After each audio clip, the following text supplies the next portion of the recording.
Well, good morning. We're still on this shit show, what we call Earth, and a shit show that we call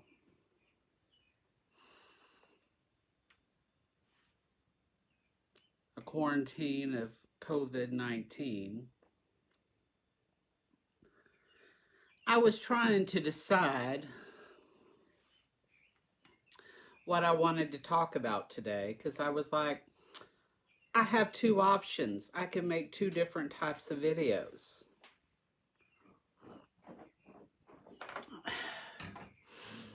I could do my what grinds Mike's gears, or I could just, go into my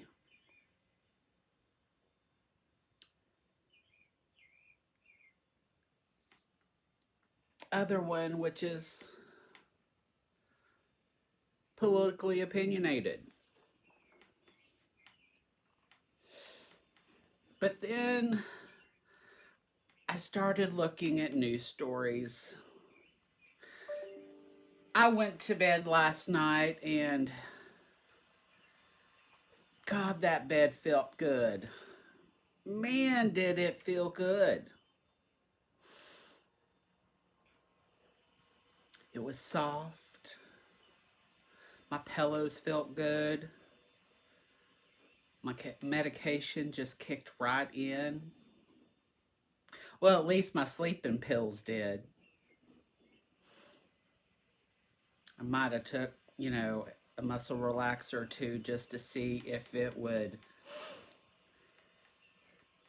allow me to maybe loosen up some of the muscles because my back has been so tense, so tight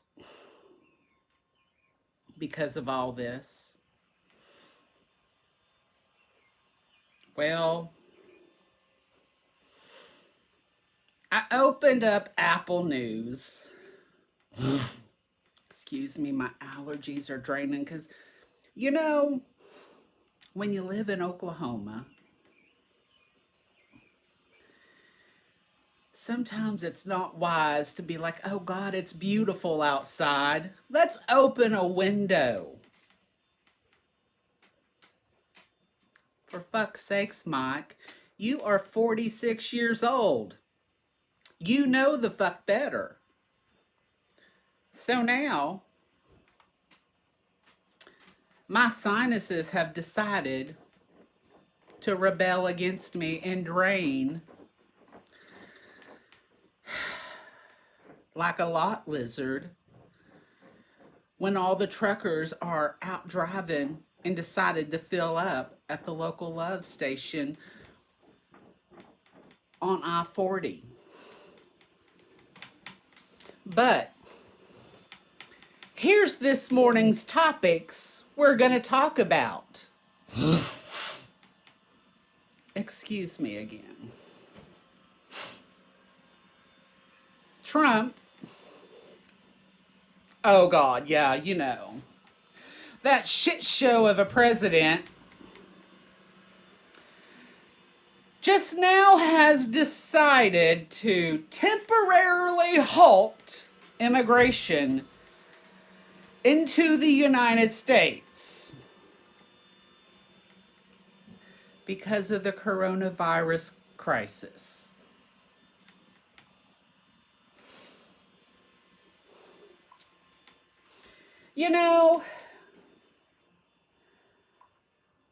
I just want to say that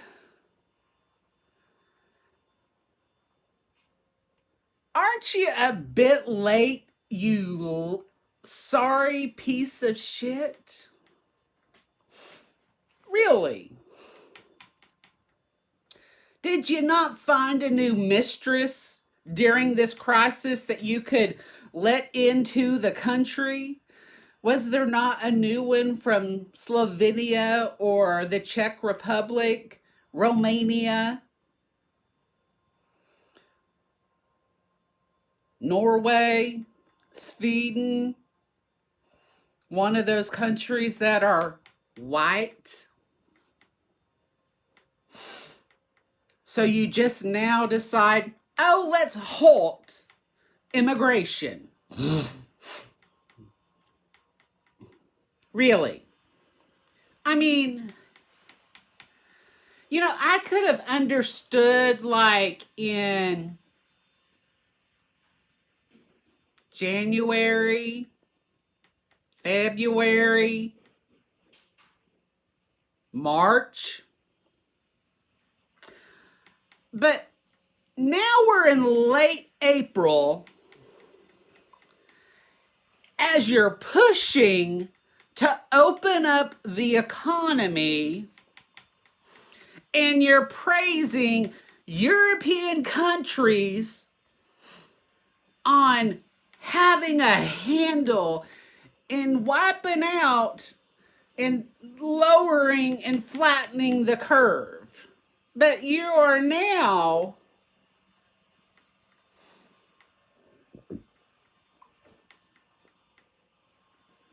halting immigration.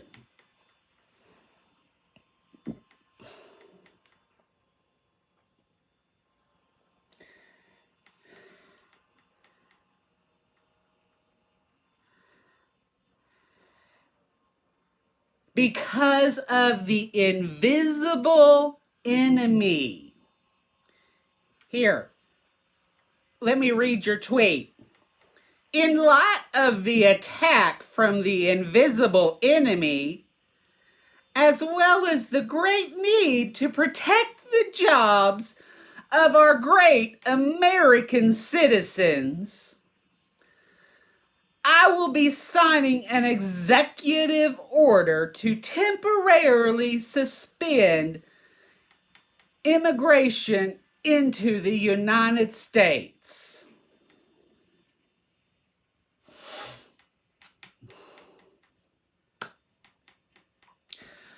Bravo, you big orange cheetah.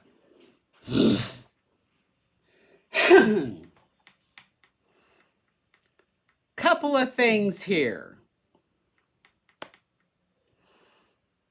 Some of the immigration stuff that's coming in, they're not coming in for our jobs. They're not taking our jobs. No. Their husbands or wives or their children. Or, they're those immigration visas like your wife, who somehow miraculously, I don't know how she got that Einstein visa to immigrate over here because, being a model, bless Melania's heart, because her modeling was just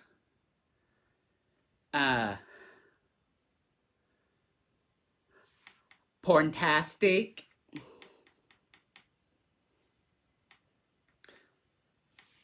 Couldn't show my children. But really, Donald, to protect our jobs, did you get that off South Park? Or did your Fox and Friends give you the idea? Or was it Sean Hannity? Or was it Judge Janine in between downing one of her boxed wines?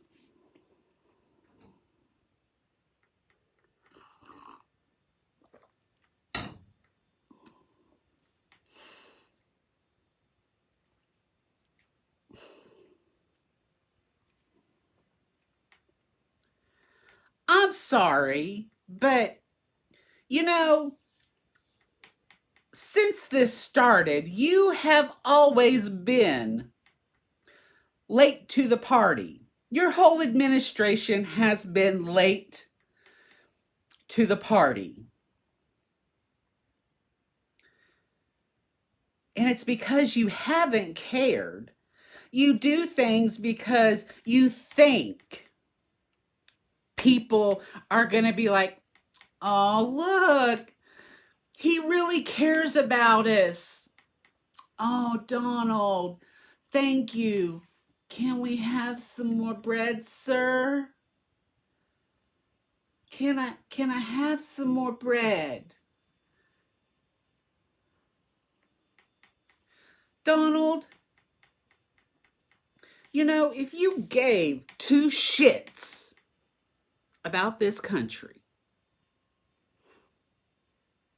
you would have listened to everybody, including those on the transition team from the Obama administration to your administration, about pandemic preparedness.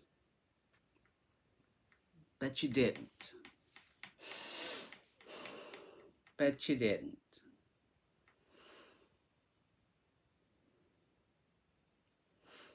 But, you know, we're here. You know, we're here, and you know, we have your experts that, you know, have had to learn to deal with you or end up losing their jobs. Dr. Burks, I've watched you, and I'm sorry. I'm really sorry. You have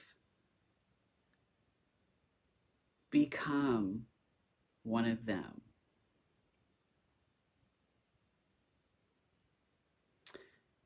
It's noticeable. It is so noticeable.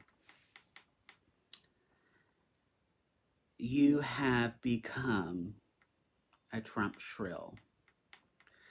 And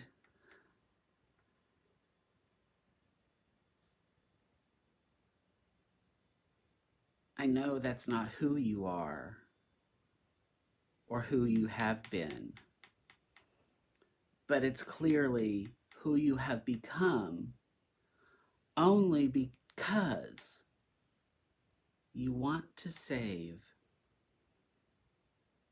your government position, your government payroll, and those benefits that you have earned over the decades of amazing service you have given.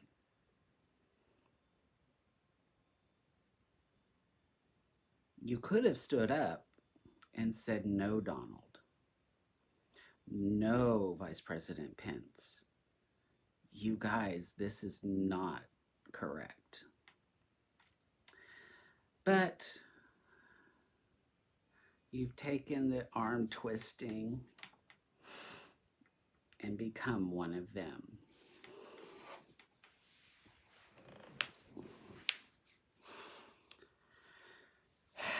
As we move into the next stories, and these are directly because of what the Donald wants.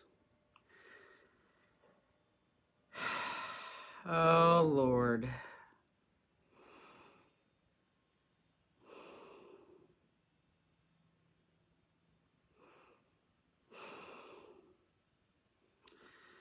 Donald, Donald, Donald.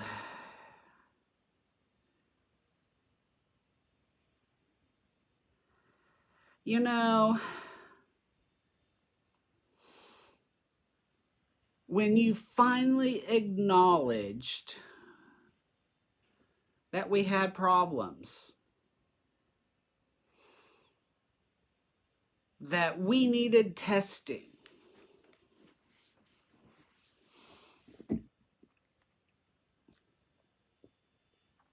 I remember when you visited the CDC, you kind of had to go there before you went to Mar-a-Lago because you wanted to go golfing. You didn't want to go and spend time looking to see what was really going on. No. You wanted to go to where your donors were. You wanted to spend time where the money was. See, Democrats understand that you wanted the money. That's all it was. We know you have $245 million in campaign cash with the RNC. That's fine. Doesn't matter. Really doesn't. We're not scared. But facts do. See, you made this stop in Atlanta at the CDC. We have film. We have transcripts. So no matter how much you want to deny it never happened, how much Sean Hannity, Judge Janine, your, bless her heart, Kayleigh McEnany, your press secretary, former Trump surrogate, or your Fox and Friends cheerleaders, or anybody practically at Fox News, Chris Wallace, you do some amazing reporting. I will give you that. Bravo for you, because you and former Shepard Smith were really the only people that would put people to the fire. But I digress. You said, I quote, anybody and everybody could get a test. And then it was from the White House podium, I believe it was. Every Walmart, every CVS, every Walgreens would have available drive-through testing. Every person in America would have that availability.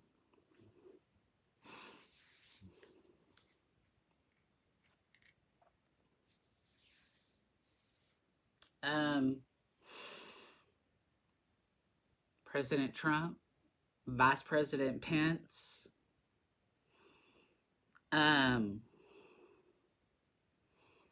Secretary Azar,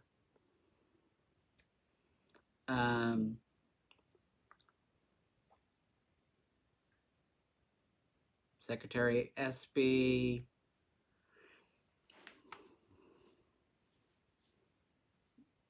Carson. Just curious.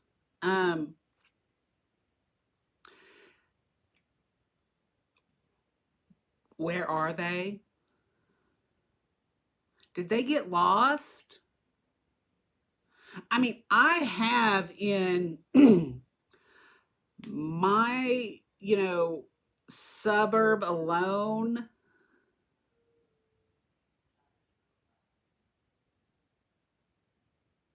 I have a Walgreens and 2 CVS, Walmart Neighborhood Market, a big Walmart. Actually, let me go like this. In my 2 suburbs, because we're, kind of merged together. So I got 2 Walgreens, 3 CVS's, 2 Walmart supercenters, a neighborhood market.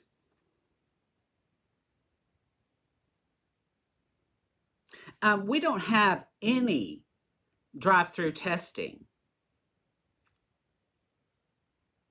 Oh, and we have a hospital.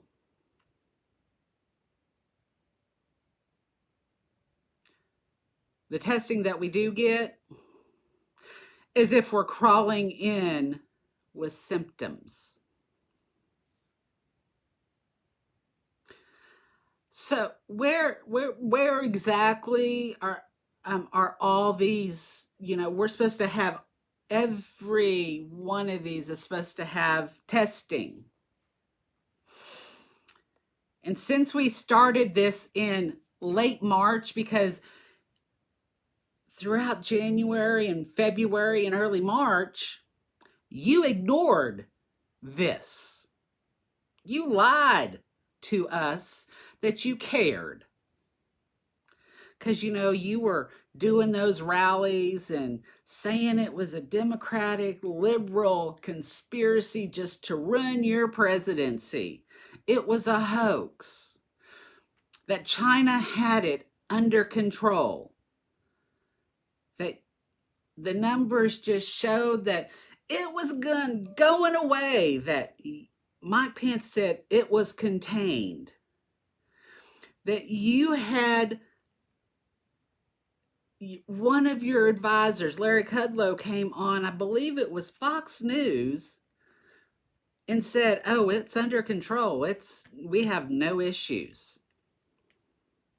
The other day, as you berated a CBS reporter asking you a legitimate question, you sat there and said, when you locked the country down in mid-March, that there were no deaths.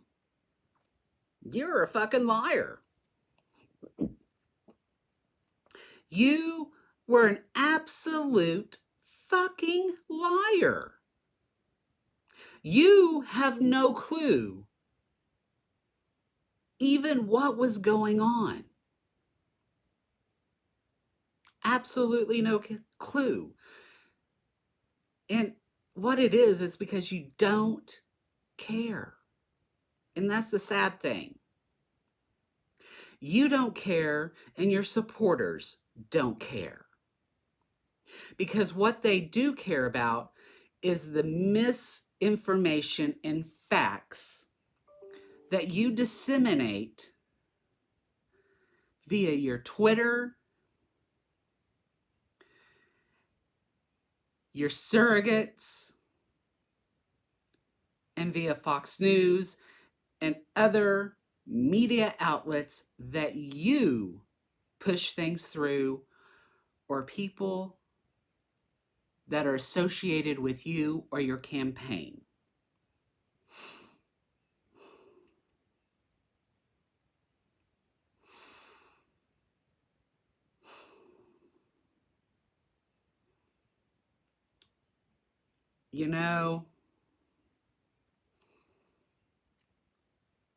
I look through and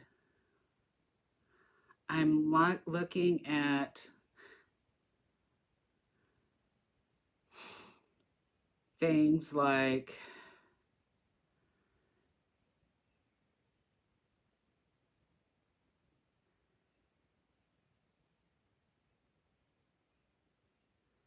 how your press secretary handles things right now.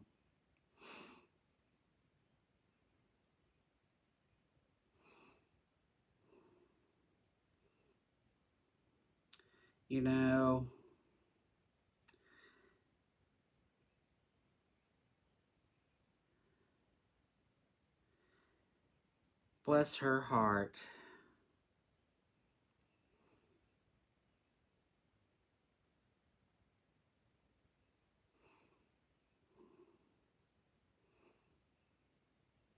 I'm just going to say this.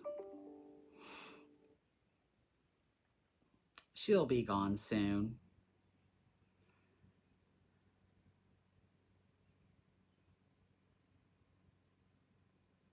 Because you know why? She's just another flash in the pan. She thinks she's cute trying to quickly respond to the tweets and the stuff that people are responding to her to about the misinformation. But, you know, it's not going to last. You know, I'm looking now at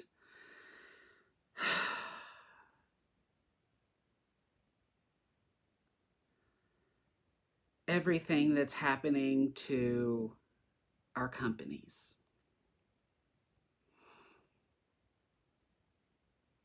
It's not good. Yesterday, we had probably one of the worst things that could have happened. It directly impacted my family. It was awful. I you know, I made a post because I posted about our state's numbers and that we're not quite ready to open. And I was attacked. Well, haven't you seen this, or this? And we just have to widely open and not worry about the rest. Well, we do have to worry about the rest. And what I'm talking about is what happened to our oil and gas industry yesterday. The bottom completely fell out. And when I say completely fell out, I mean it's gone. Oil went below zero. It's decimated. I live in Oklahoma. And for my friends in Houston, I don't know what today is going to bring for our companies.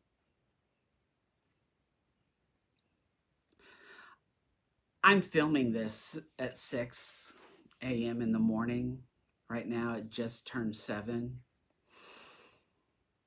I haven't looked at my local news stories yet because this is all focusing on one thing. But I'm scared to see what's going to happen. Oklahoma City has done a good job of diversifying our economy after the last oil bust. But that one in the 2000s was not anything like this. Well, there went that light. And I'll just do this.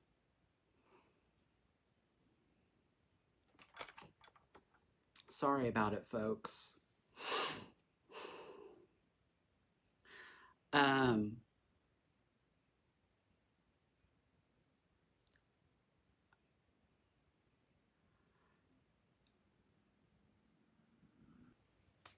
All right, sorry.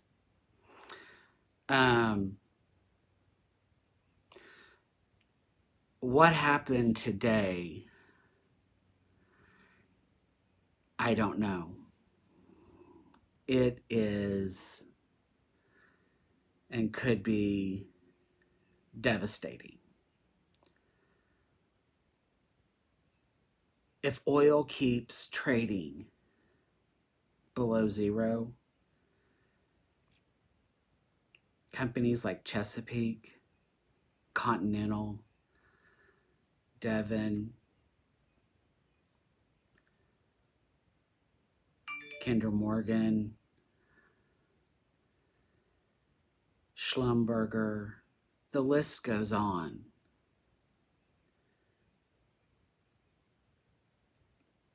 Companies based in my hometown of Oklahoma City. Companies based in Houston. Companies based in Tulsa, what's left there, could be decimated and wiped out.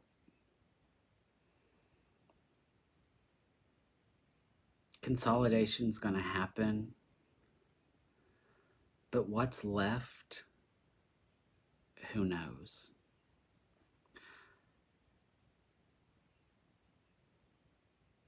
But I stand by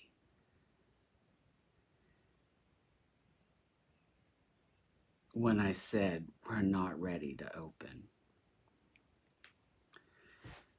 We have cases of rise still happening. Community spread is still happening.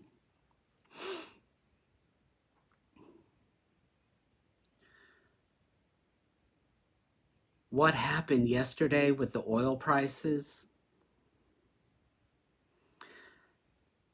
There's other international factors that is playing into that.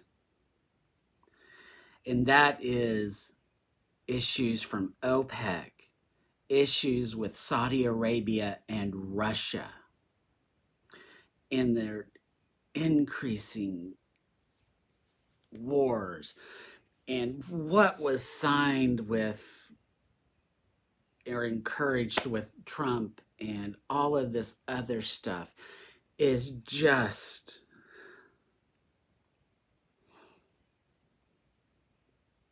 not good. What Trump tried to get signed and what he did, and then his initiative to buy all this foreign oil super cheap instead of buying American oil and gas. He didn't. He bought all of the Saudi Arabian crude that he could to fill our strategic reserves, where he could have kept Americans employed in the oil and gas fields. He didn't. No. He bought oil and gas from the Saudi Arabians. People, it's not hard to see everything that he's doing wrong. He gets late to the party consistently. Americans die and he waits. Americans are sick and withering away in the hospital from this virus, and he waits. It takes our nation's governors to fight for us, to work to inspire us, to force his hand. He waits until the last minute, and that last minute is only because the only thing that he had going for him and his re-election crashed.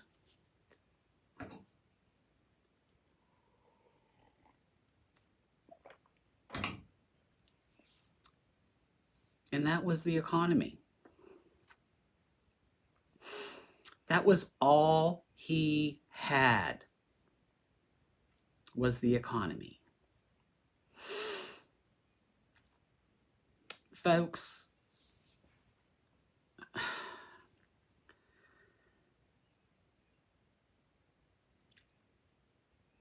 we have governors that are listening to him.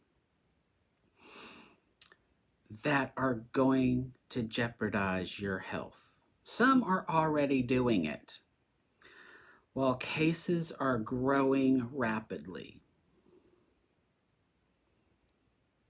South Carolina, your beaches are open and your resorts can be open. Had a friend look at your at bookings just to see how it was going. And he was shocked to see that every hotel was booked.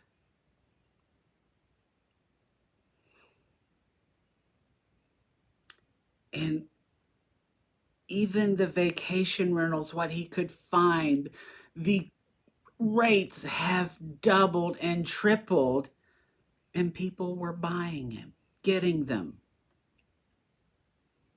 Florida. Oh, good God. People. Really. The cases in Florida are rising and rising. And I mean, you are adding 500 to 1,000 cases a day. Your governor does not even know how to put gloves on properly, let alone a mask. I don't have an N95 mask, but I mean, even if he had a mask like this, I'm sure he would try to put it on like this. People, your governor is going to get you killed. And then we have the great governor of Georgia. The governor that wasn't supposed to be. The governor that stole the election.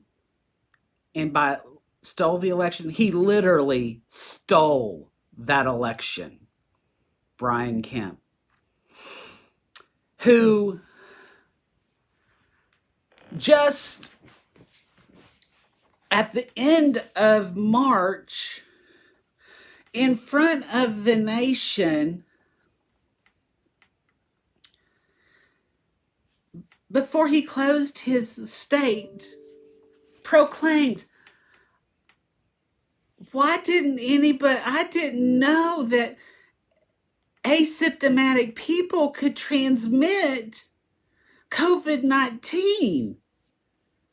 That's a game changer that I didn't know until 24 hours ago.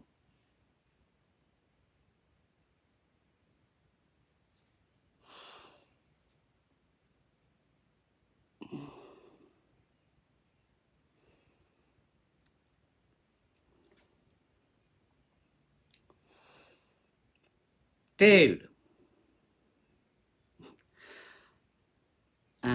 Georgia, again, your governor who stole the election, holy cow. First of all, how did he get put in to be Secretary of State? I didn't look up Georgia election law because I have not lived in Georgia since 96, and I honestly don't remember because I moved there during the Olympics, and so from the Olympics to the time I opened because I was a corporate restaurant trainer, and so I was a young gay boy and I partied because I was single. But anyway,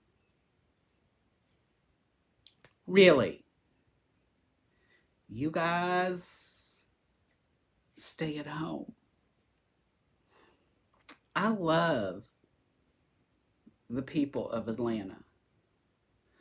You guys were always so kind and gracious. This message, I don't know if Paula Dean will see this, but Paula, if you're at home in Savannah, please stay home. You are a national treasure. And if you need butter, comment on this and I will send you some amazing, amazing butter made locally at our Brahms factories here because we have some amazing cows. They are grass fed here and it's made here in Oklahoma. But please stay at home. You are just a national treasure and I just love you. So, Paula Deen, stay home. But guys, Brian Kemp is stupid. Stay at home. But my point is, people, you have governors. Oh, don't get me started on Texas because that's just right below me. Dear God, Greg Abbott.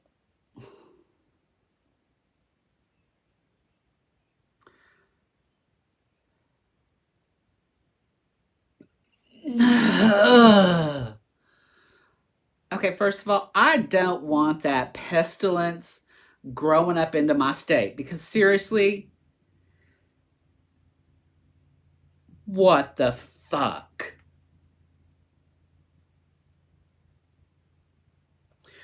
Anyway, I digress because I'm getting pissed off at a lot of these Republican governors trying to push to get open because you are following the lead of a president that has always been late, but now he's trying to be early to reopen everything. And what's going to happen is he's listening to people that are saying, well, 2%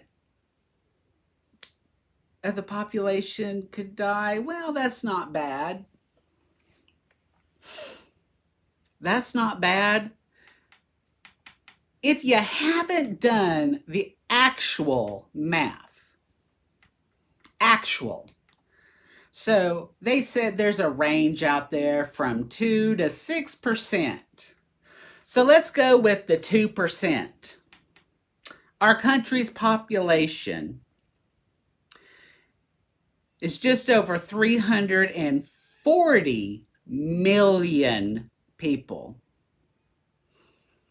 You know how much 2% is?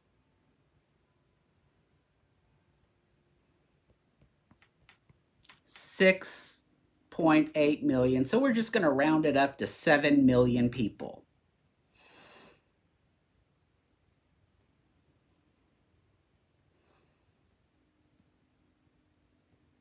Let's just say bye to the Houston Metroplex, because that's what it is.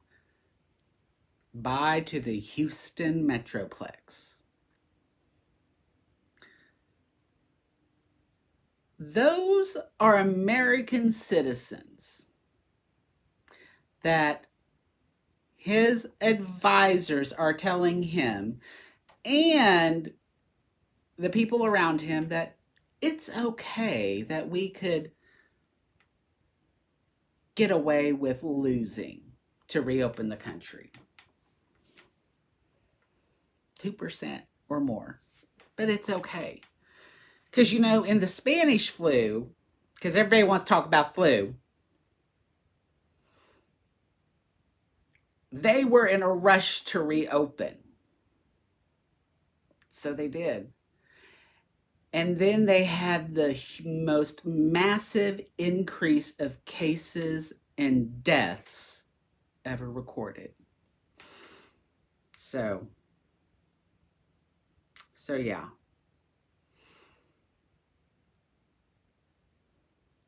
But on good news,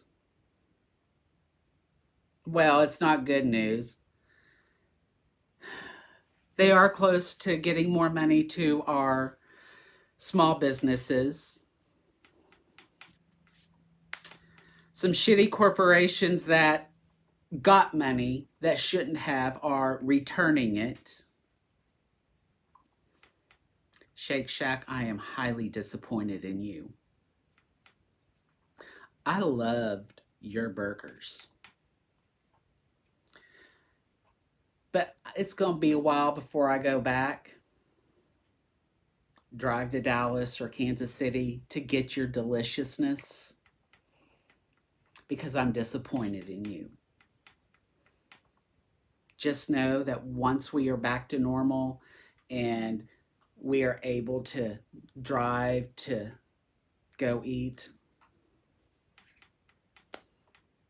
I'm not going to come get you for a while. I'm going to go to In-N-Out, one of my other places, but it's not going to be Shake Shack for a while because I'm disappointed.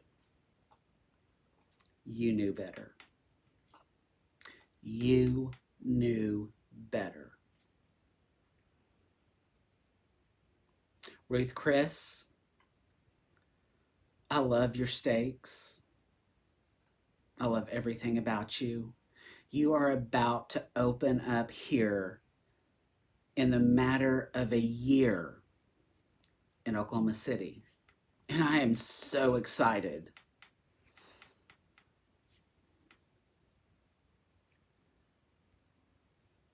But I'm disappointed in you.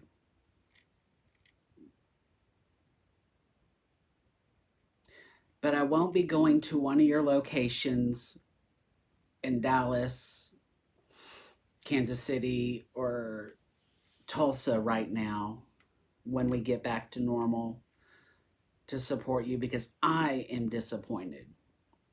I will go to your location here in Oklahoma City when it opens in the First National Center.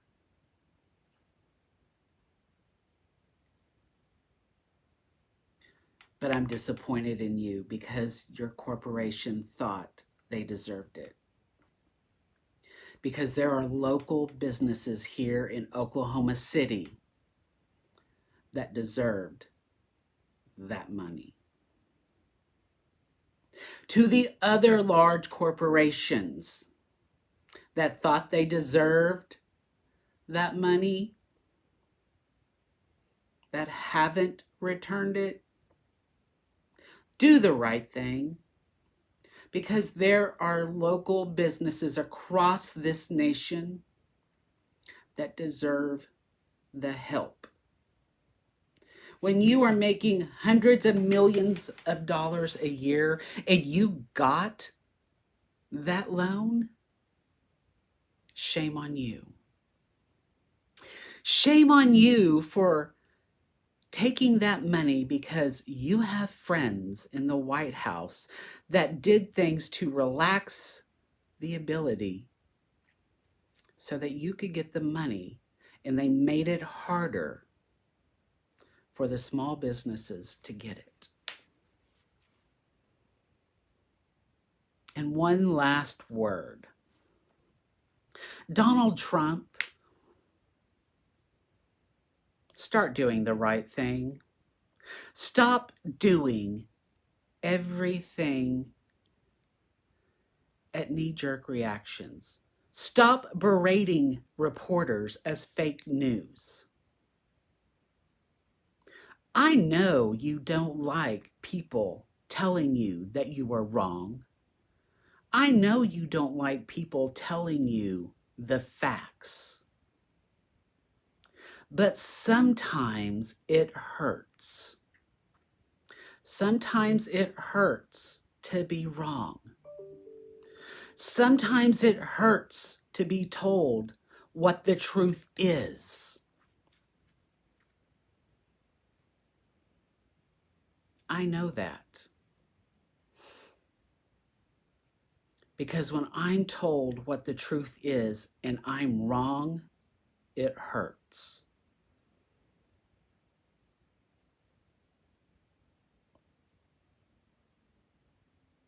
But you have, I don't think you have the ability to see anything that you're doing wrong. And I don't know if it's that you don't want to, or that it's that you believe that there is nothing that you can do wrong. And I have the feeling that you have taught your children the exact same thing. Because if you look at the actions of Eric and Don Jr., even Ivanka,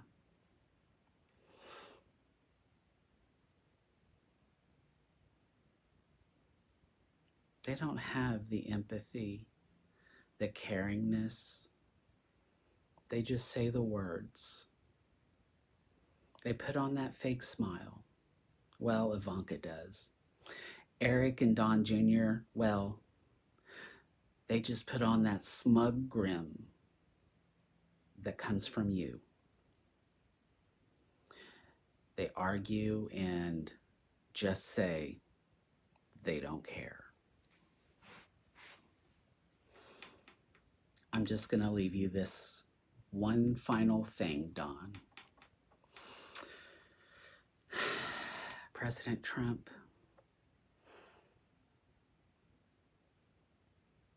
I pray for you. I pray that you will do the right thing at least once for this nation.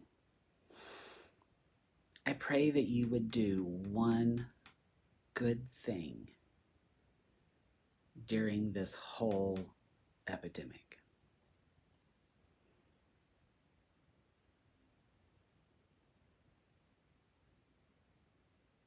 I'm waiting to see what it is.